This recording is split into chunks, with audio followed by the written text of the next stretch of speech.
عمر بڑنی ساتھی رہے گا، اس خبر کے حوالے سے بھی تفصیلات جانیں گے آپ سے۔ سپریم کورٹ نے وفاقی حکومت کی اپیل زائد المیعاد قرار دے کر خارج کر دی ہے۔ عدالت نے قرار دیا کہ حکومت کو بھی عدالت میں وہی پروٹوکول ملے گا جو عام آدمی کو ملتا ہے۔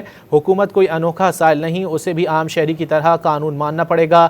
ریاست شہریوں سے تو قانون منواتی ہے لیکن خود بہانے بناتی ہے۔ عمر بڑنی، اس حوالے سے کیا تفصیلات ہیں آپ کے پاس؟ جی بالکل، سپریم کورٹ نے وفاقی حکومت کو عام سائلین کی طرح قانون پر عمل درآمد کا حکم دے دیا ہے۔ عدالت نے قرار دیا ہے کہ حکومت کو عدالت میں وہی پروٹوکول ملے گا جو کسی عام شہری کو دیا جاتا ہے۔ حکومت کوئی انوکھا سائل نہیں، اسے بھی عام شہری کی طرح قانون کی پابندی کرنا ہوگی۔ جسٹس عائشہ ملک نے 4 صفحات پر مشتمل تحریری فیصلہ جاری کیا ہے اور اس میں کہا گیا ہے کہ سپریم کورٹ نے وفاقی حکومت کی اپیل زائد المیعاد قرار دیتے ہوئے خارج، جبکہ تاخیر معاف کرنے کی حکومت کی استدعا بھی مسترد کر دی ہے۔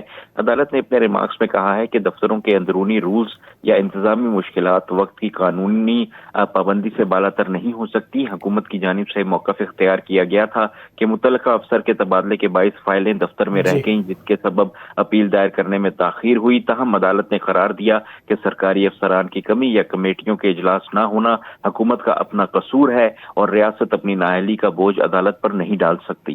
جی بہت شکریہ عمر مہتاب برنی ان تفصیلات کے لیے۔